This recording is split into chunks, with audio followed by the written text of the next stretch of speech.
Namo tassa bhagavato arahato sama sambuddhassa. Namo tassa bhagavato arahato sama sambuddhassa. Namo tassa bhagavato arahato sama sambuddhassa. Yuk sabasena sagame manuse jine ekance jaya mantaknam save sagama jutamo. Penakluk terbesar bukanlah orang yang dapat menaklukkan ribuan musuh dalam beribu kali pertempuran, melainkan orang yang dapat menaklukkan diri sendiri. Selamat siang, Sukiyoto, Namo Buddhaya.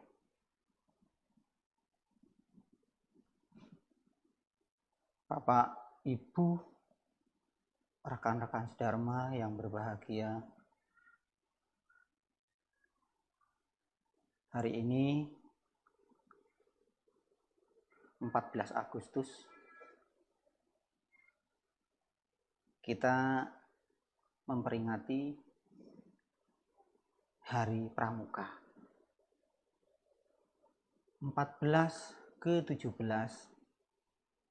3 dan 4 hari lagi kita akan, atau bangsa kita akan merayakan Hari Kemerdekaan, yaitu 17 Agustus 2020. Tak terasa bangsa kita sudah 75 tahun merdeka. Bukan waktu yang sebentar. Bapak, Ibu rekan sedharma, bangsa kita telah terbebas dari penjajah atau dikuasai oleh bangsa lain. Bapak dan Ibu, ketika kita menoreh kepada sejarah,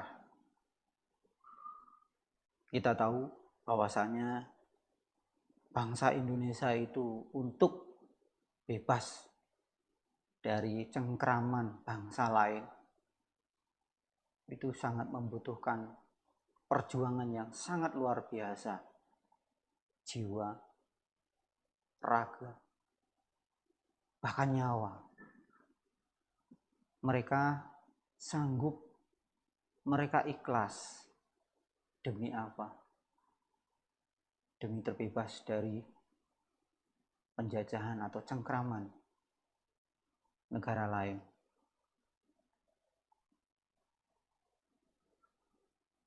Lalu ketika kita melihat dengan umur yang sudah lumayan, yaitu 75 tahun bangsa kita merdeka, kita semua bisa melihat Bapak dan Ibu rekan sedharma, prestasi yang sudah didapat oleh bangsa kita setelah kemerdekaan. Atau bahkan sebaliknya, yang bisa kita lihat. Kita sebagai bangsa, kita sebagai warga negara yang baik, seyogianya kita semua menghargai, mencintai, kemudian mengisi kemerdekaan ini dengan hal-hal yang positif. Karena perjuangan zaman dahulu atau perjuangan ketika masih ada penjajah yang mengharuskan kita semua atau para pahlawan kita harus angkat senjata.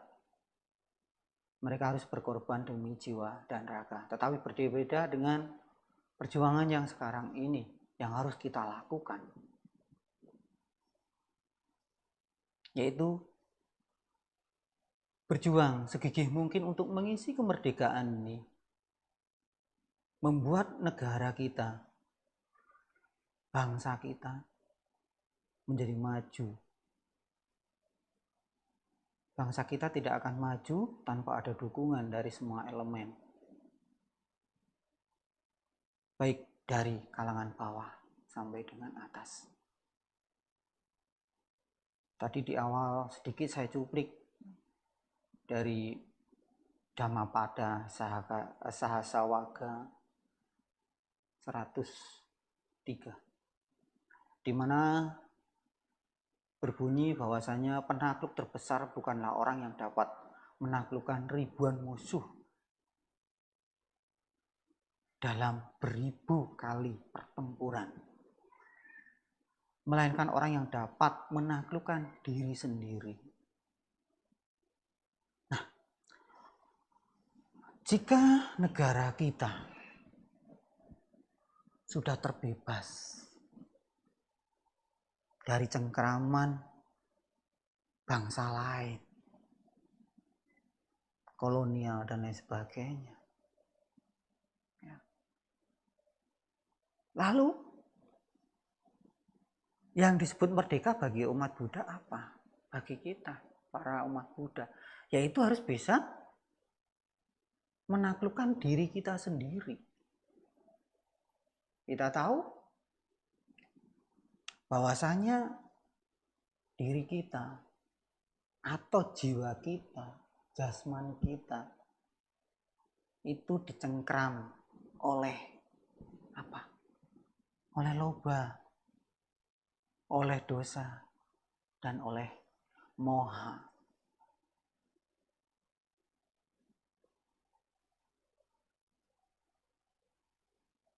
Setiap manusia yang belum bisa menaklukkan dirinya sendiri, pastinya dia akan selalu terbawa, selalu mengikuti hal-hal yang tidak sepantasnya diikuti. Karena apa? Karena masih dicengkram dari loba, dosa, dan moha. Kita tahu bahwasanya loba itu adalah salah satu sifat keserakahan yang dimiliki oleh semua manusia.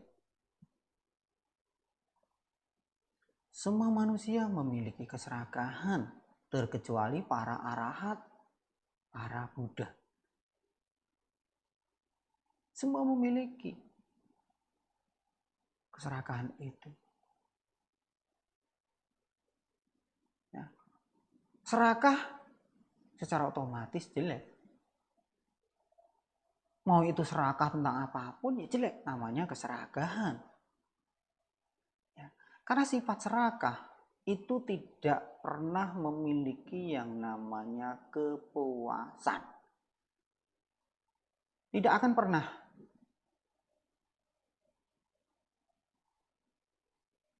Contoh kecil, dalam satu keluarga punya 2 atau 3 anak.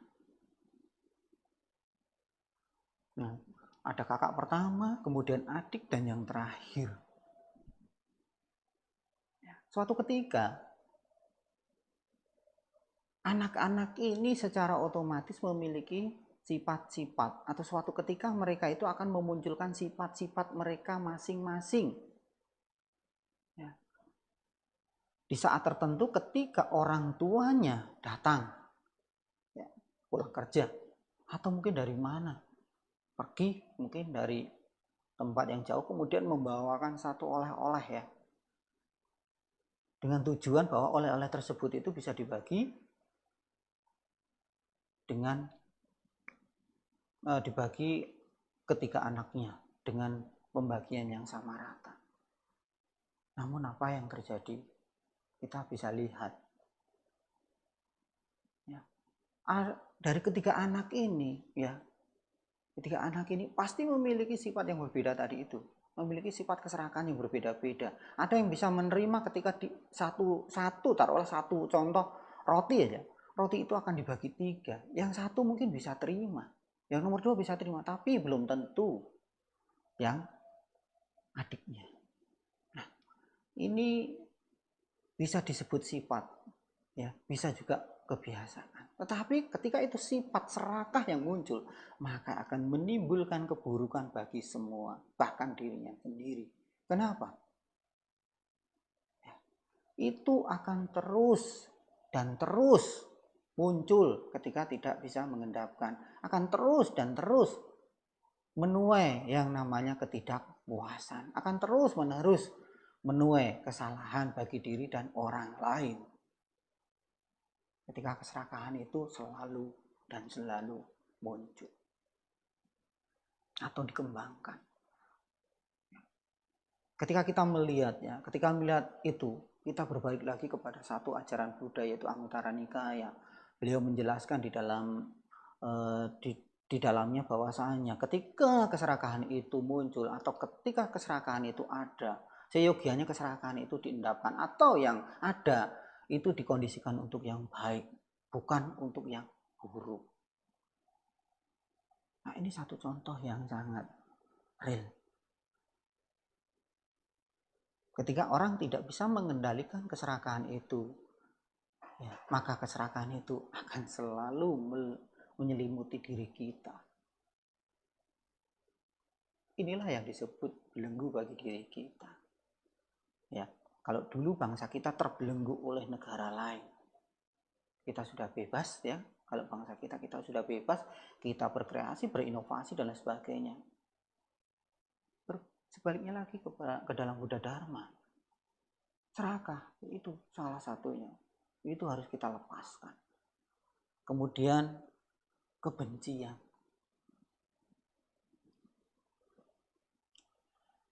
kira-kira dari jutaan umat manusia punya sifat benci atau tidak sih? Ya, itu menjadi tanda tanya untuk diri kita masing-masing. Bapak dan Ibu rekan sedharma, kebencian, ya, atau dosa di dalam agama Buddha itu akan memunculkan hal-hal yang negatif terhadap diri kita dan juga orang lain. Karena apa? Karena kebencian yang tertanam di dalam batin kita itu kebanyakan selalu melekat di dalam diri kita, di dalam jasmani kita, rohani kita. Banyak umat yang tidak bisa melepas itu.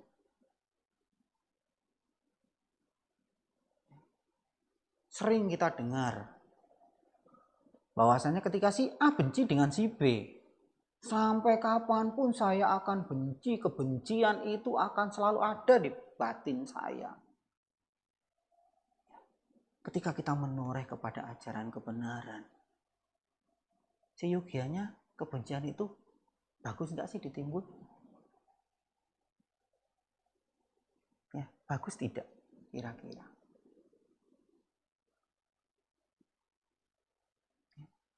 Kebencian ditimbun buat apa? Ya. Kebencian yang ada dalam diri kita, tidak senang dengan orang lain, kemudian ditimbun suatu saat akan berhenti, nggak boleh, nggak bagus. Karena apa? Itu akan selalu mengkondisikan kita untuk selalu melakukan hal-hal yang tidak baik, terutama bagi diri kita, bukan orang lain. Ya. Saya juga sering mendengar ceramah dhamma dari Bante-Bante yang mulia Suhu, ya, bahwasanya kebencian itu seyogianya dilepas. Karena apa? Satu contoh ini contoh real ya dalam kehidupan kita, dan mungkin nantinya setelah ada contoh ya bisa buat gambaran. Contoh kebencian itu kita anggap aja adalah sampah yang membusuk kebencian itu. Ya, ketika sampah atau kebencian yang tadi saya ibaratkan sampah itu masuk ke dalam diri kita, pelan, cepat, atau lambat, kira-kira sampah yang ada dalam diri kita itu akan memunculkan hal negatif tidak? Pasti itu akan memunculkan. Tidak mungkin sampah itu tidak akan keluar. Orang kita saja yang makan setiap hari pasti keluar dari 9 unsur lubang yang ada di dalam diri kita. Nah, itu contoh. Sampah itu kita ibaratkan suatu kebencian yang ada di dalam diri kita masukkan. Enak nggak sih kita menyimpan sampah itu? Enak atau tidak? Pasti jawabannya adalah tidak. Saya yakin itu. Tapi kebanyakan orang pola pikirnya salah. Ketika benci yang tadi saya sampaikan, benci dengan si A, si B, saya akan tanam. Salah. Lepas. Sebisa mungkin kita lepas.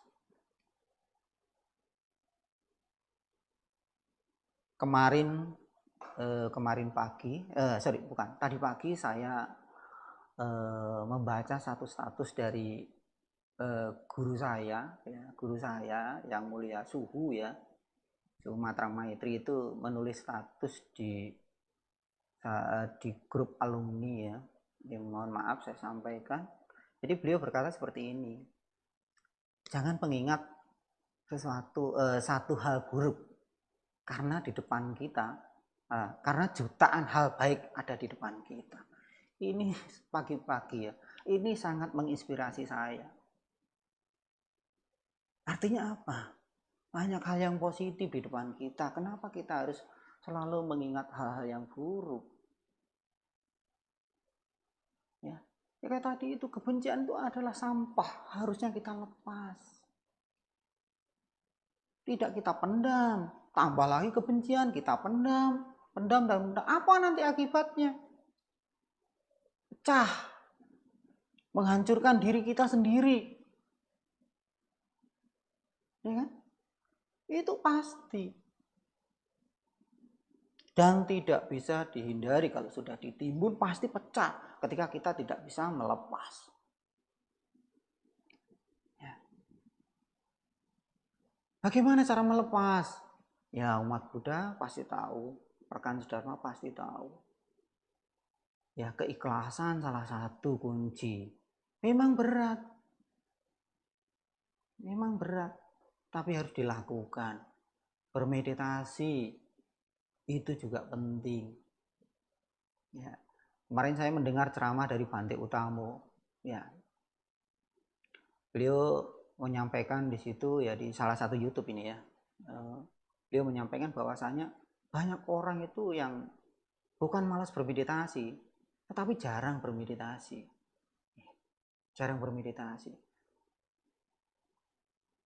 Kenapa? Dianggapnya meditasi itu hal yang belum positif. Padahal segala sesuatu ketika kita sudah mau meditasi, menenangkan batin kita, ya itulah jawabannya. Kita mencari jawaban di situ. Dengan ketenangan batin, kita bisa konsen melakukan hal yang positif.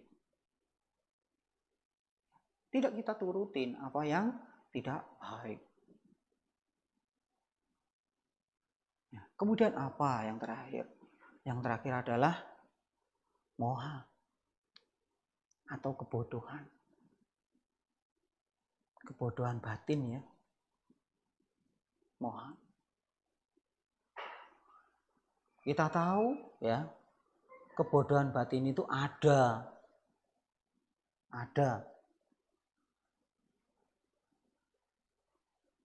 Tapi saya yakin ketika Bapak dan Ibu rekan sedharma ya, memahami apa itu dharma,